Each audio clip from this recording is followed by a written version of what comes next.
Hello, everybody, and welcome back to Ears Hello. to the East. Look, we're all here. Hey, everyone. Hello. Hello.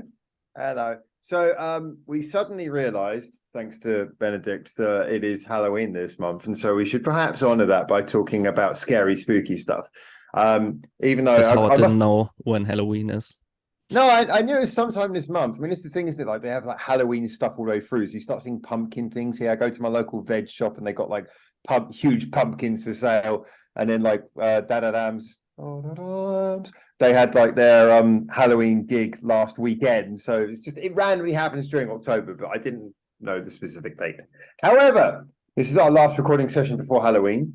So me and Neon are not particularly Halloween expertise, but Benedict brought up an interesting question, which was about kind of what was talking about the idea of scary music, but also the fact that scary music in Japan is, well, I like the fact it's very fun, it's very over the top. But we were talking about, is there any music that really goes into that particularly dark place? And how does Japanese music convey the scary, the dark, the horror? So I'm going to open this up to you guys for some quick thoughts, but I will just quickly, for context, explain that obviously we all know that Japan is quite famous for horror movies, although I'm not a big fan of horror movies. It's never really appealed to me hugely. But it's interesting. It's like when it comes to music, is the approach different, or what sort of things do you think about Japan and its Halloweeny output?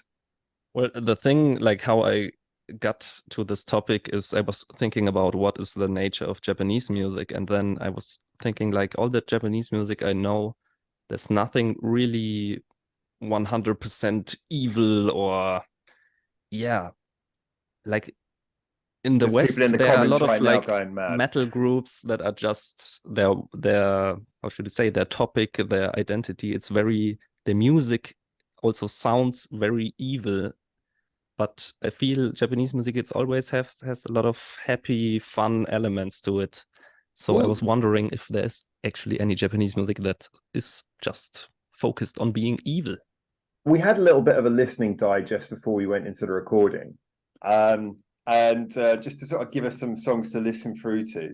Now, I posted two songs. One was the Veracity by Myth and ROID, which is a dark song, but kind of has a cheeky sort of vibe to it. So I totally get what you're saying. Then obviously Crazy Party Night by Carrie Payne, which is obviously upbeat.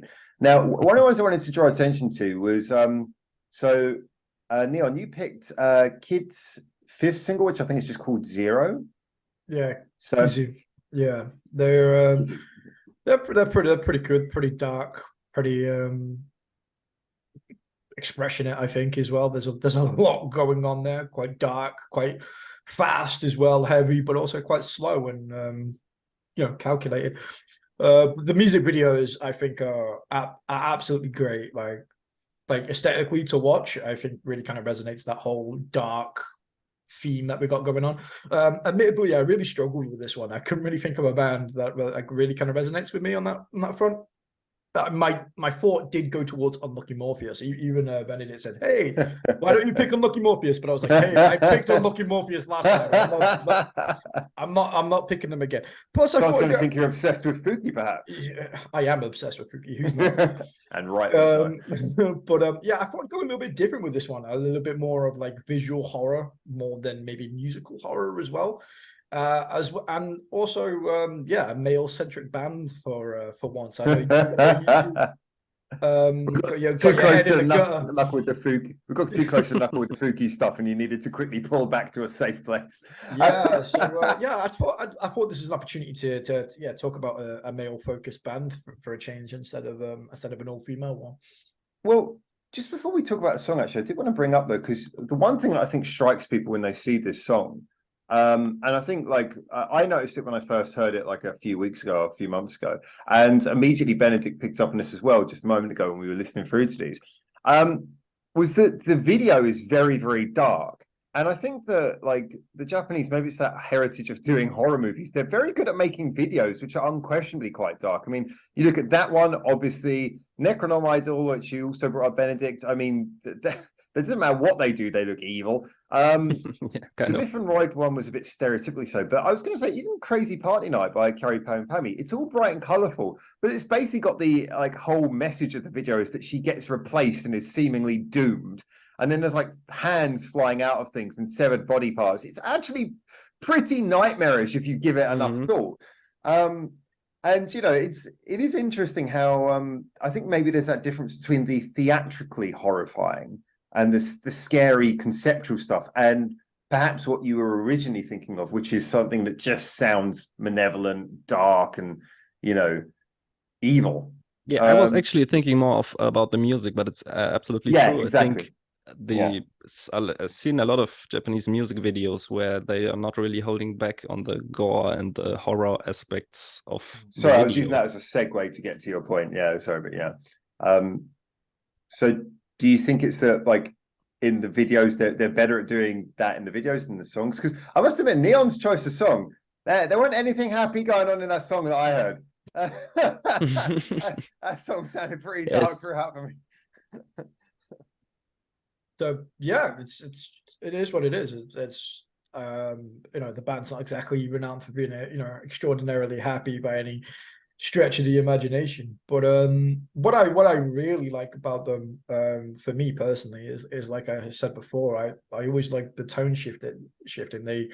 They can be in a weird way slow and beautiful and methodic in their own right, and as well as going completely heavy, and it's that interchange between both of them. Another band that I think does it really, really well is BABYMETAL, but for different reasons, where they can slow a verse down, make it sound all cutesy, and then go hit hard with a chorus. And the pattern of that is kind of the same, but utilized to a different effect, whereas BABYMETAL are there purely for the happiness. Kizu use their music to give off the effect of sadness as well as like panic and being frightened, and that sense of being we're in the shitter basically. Which I really, really like. And they have a unique style, and I just really, really like them. Some of the chord changes and patterns as well that they do is top notch. By the way, like songwriting ability is up there, which is again is another reason that really, really stick out to me. And not that many growls as well. So for all those people that if you want like a hard rocking band, they have growls, but not like an awful lot that take away from the song. Most of it is like 90% clean. So if you're interested in that, go and check out Kizu. Really, really, really good band. But maybe the missing of the growls, or like missing that it doesn't have as many growls. It's maybe why I perceive it not as evil as something else that has like constant growls, for examples. Maybe. And also, it's funny that they didn't even think of BABYMETAL, because BABYMETAL Death, the song, it's actually one of the most evil and brutal songs, I would say, that I know out of the Japanese music scene. I think that like BABYMETAL's whole thing is, I mean, I think most of BABYMETAL songs, they're either kind of supposed to be up like energetically heavy, something from Gimme Chocolate Fruits and Metadi, you've got that vibe. But then you have the ones which are sort of playfully crazy, everything from Ine, Tales of Destinies. But then you have a lot of them which are very anthemic. So they're big and theatrical, but it's anthemic. You feel like singing along rather than dark and brooding. I think, BABYMETAL Death is one that I don't really give a huge amount of re-listen to. But yeah, I never really thought of like BABYMETAL as being excessively dark. It's like I think to me they would be more what I felt you were talking about before, as in bands that play with dark themes rather than necessarily, And I should point out that's the area which I kind of enjoy. I like bands that play with dark themes. They can do something which has a dark atmosphere, but I want it to be redeemingly entertaining at the same point. I think if something was just entirely dark, I don't know if it would be entertaining anymore. I think it would lose a certain entertainment value. Do you think it even exists? Or do you think it's just something? I'm sorry. Well, Neon said that he disagreed with that. I mean, one song, I know it's not Japanese, but one we've occasionally come back to because it seems to be like one that we can resonate to. And obviously it's the ultimate meme lord of all tracks is the Doom theme tune from like the 2016 Mick Gordon Doom. And I even say if you take that, for example, of like how just do something which is intentionally written with the sole purpose of sounding evil, it's also got a lot of energy in that it's supposed to be gleefully manic. It's video game music because it's supposed to make you feel pumped up with adrenaline. It's the reason why people like that track so much, and why there was that whole when the Doom soundtrack drops meme, was because it wasn't about the darkness, it was about the sudden catharsis of the energy being released. And in a way, I think like you can either have a song which is gleefully thematically dark, or you can have one which is about letting out that heavy metal headbanging energy. But if it was just dark, if a song was just dark all the way through, then it would just be a downer. I think songs have to have some sort of redeeming And sense be like of hope. catharsis, like going through the stuff and like actually working through it. Catharsis. Yeah. Yeah, but that's the thing. Like, it's got to have either hope or catharsis. It's got to have something that lets that out. And I'd say that you have like metal songs in Japan. I think for that some are people dark it's but maybe just cathartic. confronting themselves with this kind of feeling, because a lot of people like the negativity, they like to blend it out and not really experience it. But I think a lot of people, and I think a lot of why people like metal is that they actually want to experience this feeling. I'd like to Well, know what kind of this- like dark and menacing you're on about as well, because like dark can Yeah. be a majority of different things. Like you can have something, you Yeah. can have just one person on a piano and a few violins, and it can be Mm. dark as fuck. Or you can have, like I said, rip roaring guitars or an orchestra or anything. You can make a song as dark as you want it. It doesn't have to be like I said, menacing vocals or anything like that. It really just comes down to how you want that song to go and how you perceive it, you know? I completely agree. It's not about the instrumentation, really. It's about the vibe and the emotion of the songs. Well, I But would say that's that like why I wanted to ask, like, do you know any Japanese music that has that kind of vibe? Because maybe it's just because it doesn't exist because Japanese people don't want to listen to that vibe and don't have that vibe. I would argue, I mean, like, for example, it's not necessarily one of my favorite songs, but a song that I was definitely interested by was the one I posted earlier, was the Myth and ROID song Veracity, which was the theme tune apparently for an anime called Overlord 3. Just for the anime fans who are going to recognize that. And the thing about that is that song, it's like got a lot of distorted sort of synth sounds in it, more than I would say necessarily guitar. And the singing is very much singing. And you know, it's supposed to be sort of something you could sing along to. It was in the charts, but I would say that it's thematically very dark. I mean, some of it is sort of playful things like the little laughing background voices and stuff like that. But I would struggle to say it's not dark. I mean, it's definitely dark. Would you say that when you hear that, I wouldn't it's not deny dark it has darkness to it, but like I said, I wouldn't say it's 100% dark because it has all these sing-along and more fun elements to it, which I wouldn't say are dark. But that could be the catharsis. I mean, you were talking about having catharsis in a song. Catharsis, some people get catharsis by headbanging, some people get catharsis by singing at the top of their lungs. Yeah, I was like talking about just having catharsis through like embodying yourself in that emotion. See that, yeah, I guess that's probably where I would struggle to really work that one out a bit, because for me, if that to me, I'm gonna be a dick now. That sounds like the embodiment of dwelling. It doesn't sound like a. Well, it then sounds like it's an not unproductive catharsis, then it's emotion. dwelling. Yeah, it sounds like an unproductive emotion, which might be something which is. I think there's so much Japanese music like that. I'm sure someone's going to think of an example, but I think as a general, like even the darkest urges of Japanese music tends to seem to have some sort of message, which usually can't just be yes, everything's shit. Yeah, it's got to have some sort of through to it. So yeah, I think you can either have like. I think it's got to have like something, whether it be a catharsis of like, yeah, something, everything's bad, let it all out, or yeah, I don't know. But what would be a Western example then of something that is dark and Halloweeny, that, you know, embraces all of the darkest devilish urges, but couldn't be that we can't think of a comparison of in Japan? Because I really want to give the audience a chance to think what they would suggest by contrast. Well, I have to think of things like the Black Dahlia murder, which is just brutal.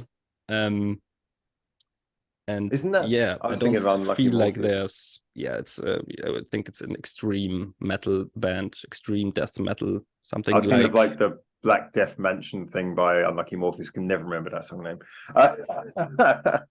yeah, But yeah, yeah. Black Dahlia is different. Yeah. I'm gonna go with something I think people will actually know. I think hey, that's a famous group. People know that.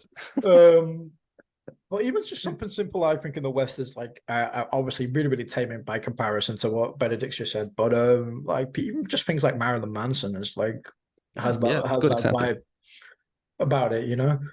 I would say like Wagamama Rakia can easily sort of hit all of the same notes. I would say that actually like Marilyn Manson to me always came across as being in that way, I guess slightly Japanese in the sort of over theatrical form of darkness. It was a very theatrical form of darkness.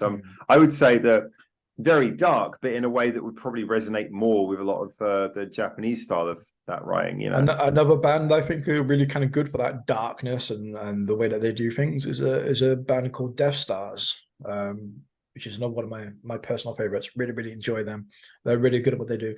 But they really have these like really awesome crunching guitars and synths and stuff. But it's the singer's voice again. It's just that nice. He has those low growls and nice, almost a reverse. He's got these really like high pitched like growls, but then his voice is like, whoa! It's so different compared to most bands.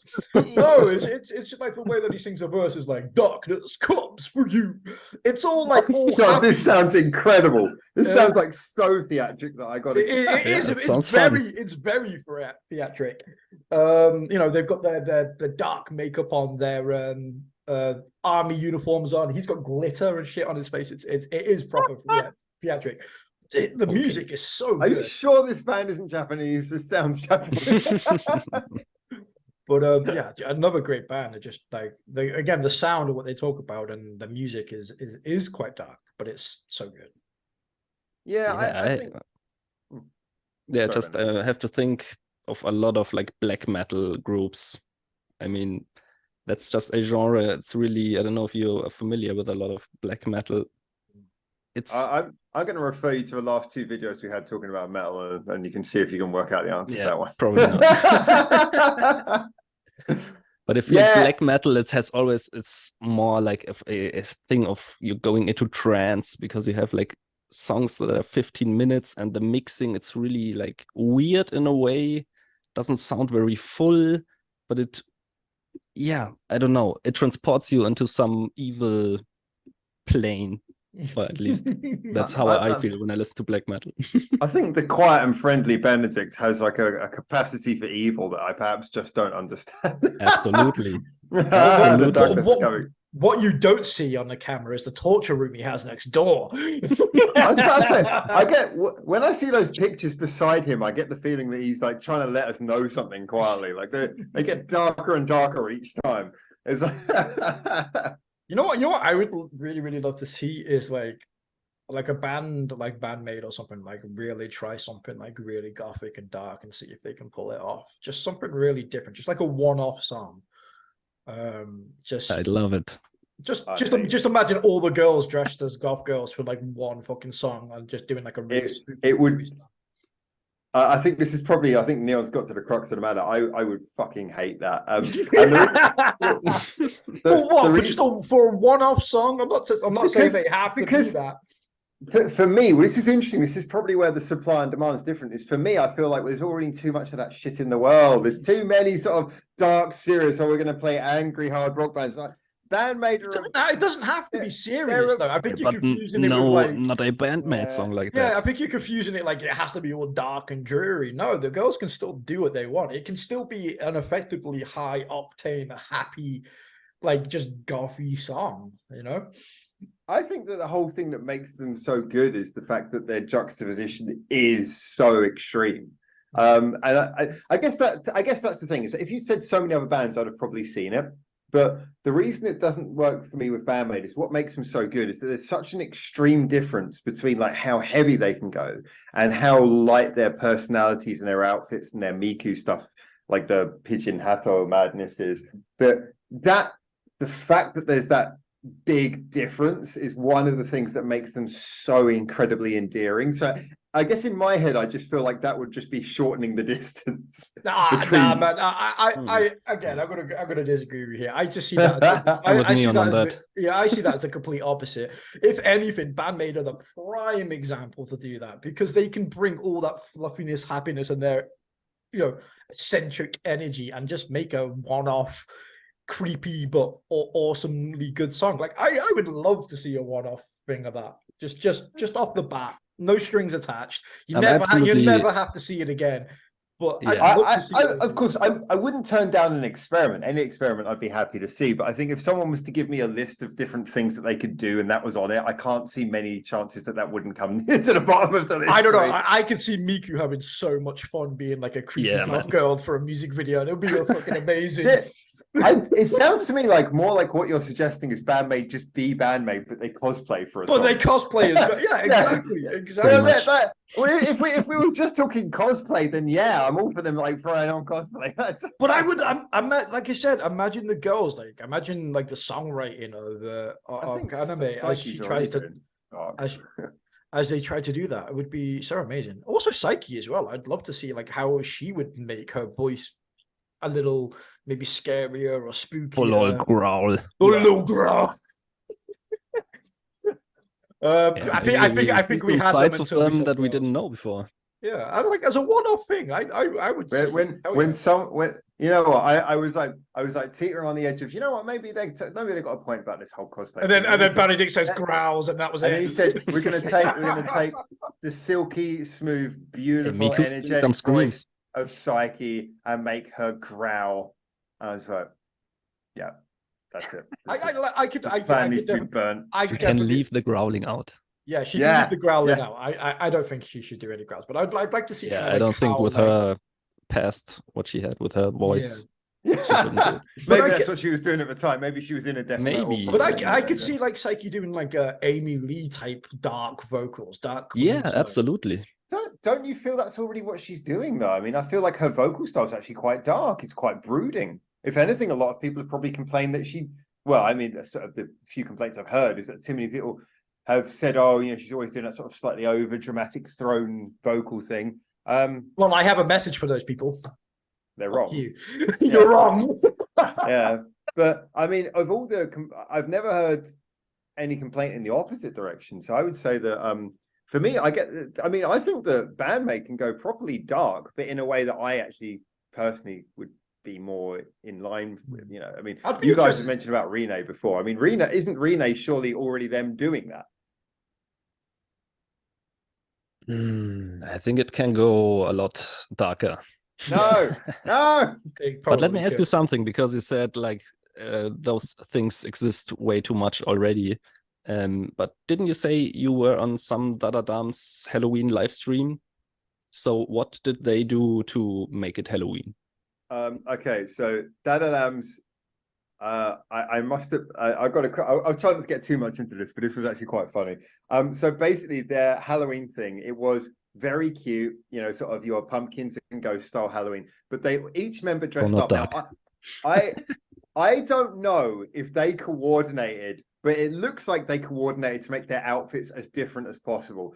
Because I swear to God, like Mepo turned up in an all black, looks like it was leather nurse's outfit. Then you've got Uzu turned up looking like she just turned into a zombie and eaten a bunch of people. And then Kimmy turned up in this cute little schoolgirl outfit. Not like the sexy schoolgirl thing, like the little preschool outfit with the little hat. And she's already tiny and she's adorable. Like, is this like scaring adults to the concept of childhood? Yeah.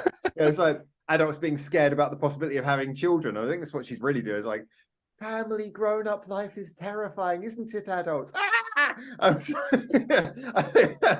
I think she was but it was like they all look really different. But I think this, perhaps bringing it around to the Halloween thing a bit, this is what Halloween is in Japan. Because I mean, you've got Halloween, you've got the All Hallows Eve thing, which I think is very much a European thing. Then of course it goes on to America. It became more of the thing we know now, and then it's kind of being re-imported to other lot of countries. And of course Japan, like with most of these Western things, has just got the most recent version, but is kind of treating it like that's the way it's always been. So for for Japan, in the same way that Christmas to them is very commercial. There's nothing really beyond that. It's the Yeah, same I think a thing lot of with people just treat it Halloween. like carnival dressing up, but that's Yeah, not really the background of it. exactly. So I think in Japan, ironically, considering it's a country which is known for its like horror movies and stuff like this, Halloween's actually a very cute, happy thing. I think probably they're aware of trick or treat, and so they see it as a kids' holiday. So it's very much an innocent kind of thing in Japan. But they That probably would be have my some reading. other day or some other thing where they're like trying to get rid of evil spirits, right? Well, we have the thing. I did this at my friend's house a couple of times. You go on New Year's Eve, you walk around the house shaking the bells and warding off the evil spirits, which I always find really, really funny. And we were at a kabuki thing at Matsuri a couple of days ago. I took some of my friends to a Matsuri, and it's a really traditional one in Tokyo. And they had got a kabuki stage there, and they were doing the kabuki performance, and they had the people doing the demon shooing bells and everything. But as a general, although there is a history in Japan related to like sort of the evil spirits like the Oni, and you know, you've got the Oni and that, you've got the kabuki, always includes that kind of element. It's actually, yeah, you've hit a really interesting point there. Sorry, I'm starting Yeah, to that's dive why I down thought it's a big thing in Japan because they have all these spirits and stuff. Well, I mean, so Japan is known for, it's got like a history of these kind of scary, like the scary monsters from their history. Like there's the famous one, the woman with the long neck and everything like that. And so they're known for their like creepy spirits and things. There's a word for it which I can't remember, unfortunately.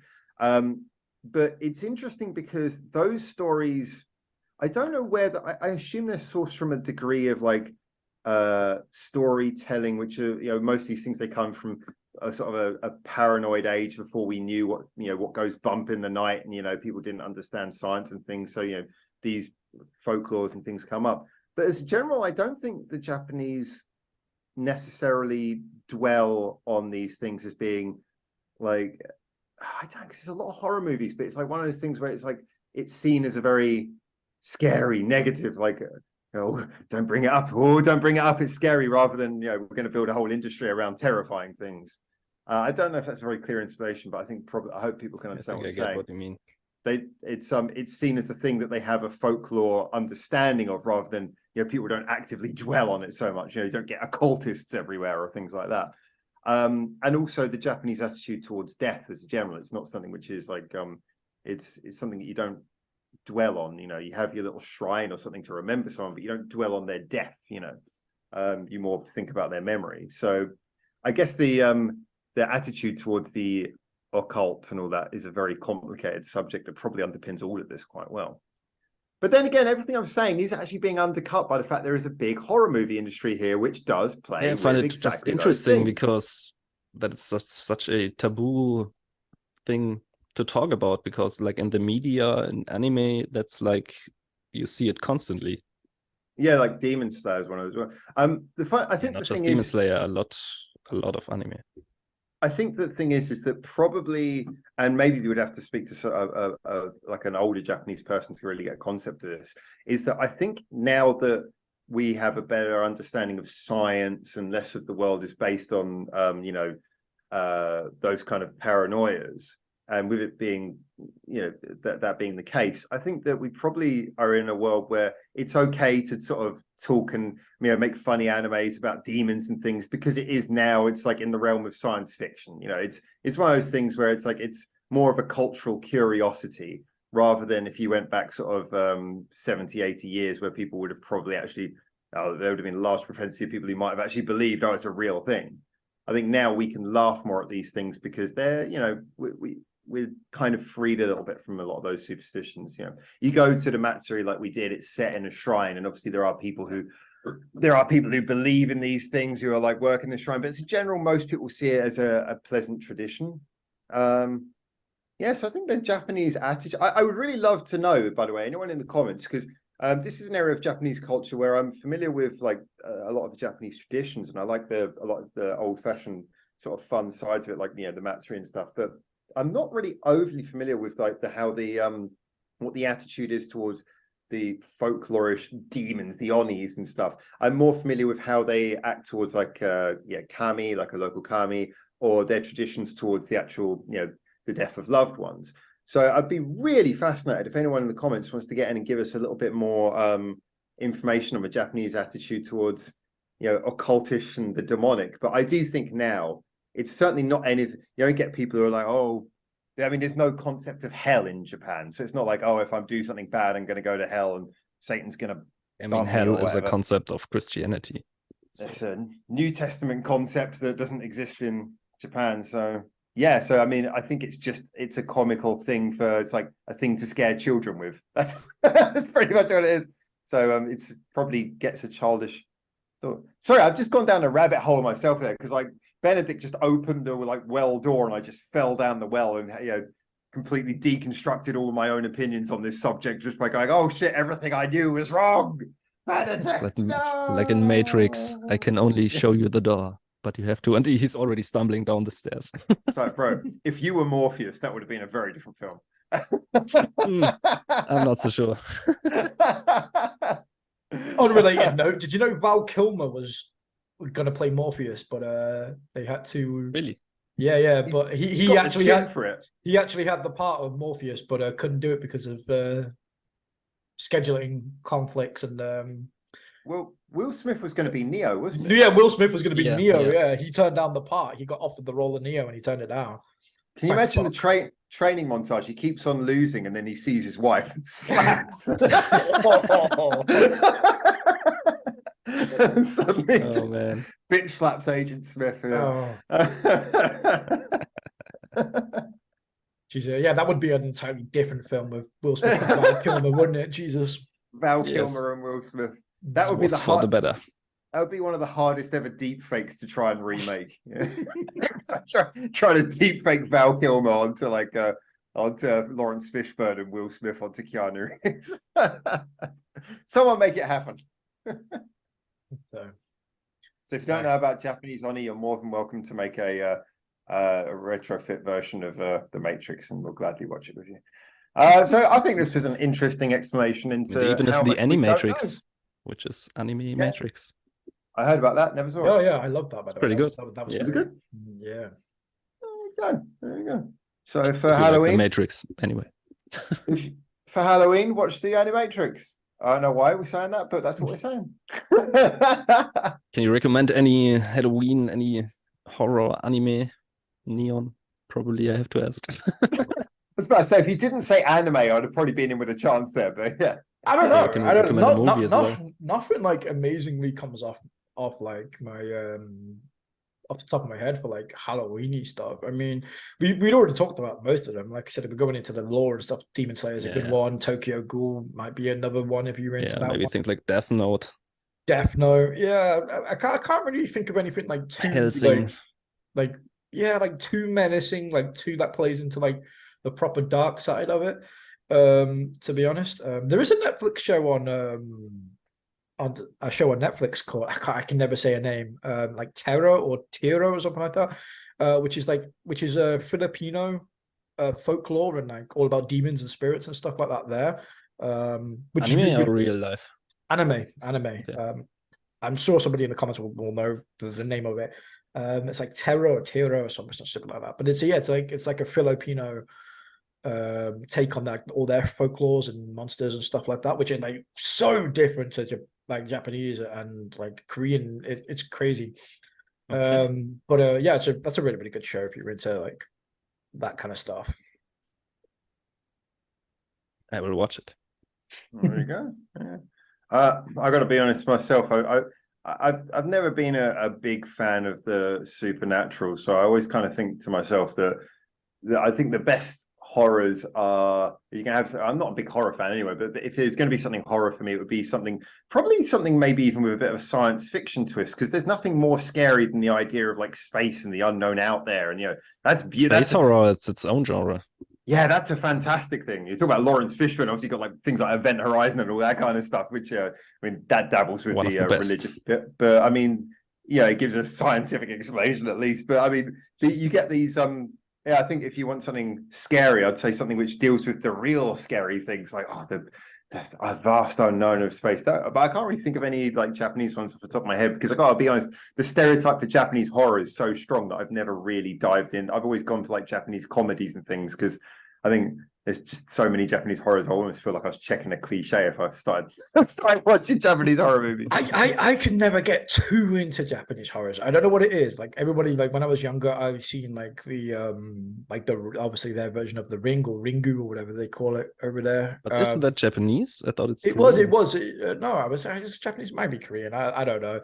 The Grudge is another one as well, but I never really. That's Japanese, yeah. Yeah, I never really found that scary, to be honest. It was just the boy going. I know, man. But Sore throats is pretty scary. Sore throats are pretty scary. Yeah, the older you get, the more that becomes horrifying. You're like, no, I don't want to be ill again. Yeah. Yeah, I don't know what it is. Japanese horrors, I think, are great, but I've never been too into them. I much prefer, when it comes to horror, especially Japanese, I much prefer the video game industry for that. Same. That's where for me it's more out when we go into like your Silent Hills and your Resident Evils and stuff like that. But we're running out of time. Yeah, I didn't even talk about the scary house at Fuji-Q, which isn't scary when you realize that every time you go up the steps, these paid actors can't follow up steps because of the insurance reasons. So just run up the steps and they never tell you. Anyway, there you go. All right. Well, thank you so much for checking us out. As always, I think one of this was interesting because this is probably of all the videos we've done so far, this is one where we had so much to talk about, and yet so few. We didn't really come to any definitive conclusions. So this is really interesting. And time is running out. What people think in regards to things which have got a horror vibe. Is there anything you consider genuinely to be a dark sound? The productiveness of dark music? Do you go through the catharsis? We talked about that in a previous video a bit, but also about, do you know about sort of a Japanese tradition towards like sort of oni and sort of demonic occultish things? It'd be really lovely to know if someone knows a bit more than the very surface level knowledge I have of that. And also as well, talking about Japanese, we didn't really get into the video games. So any horror video games, on a Japanese theme, bring them all up, mention them all. We have to go though now because Zoom time limit. So you have a lovely day, and until we see you very soon in Japan, remember to keep your ears to the east. Have a nice Halloween.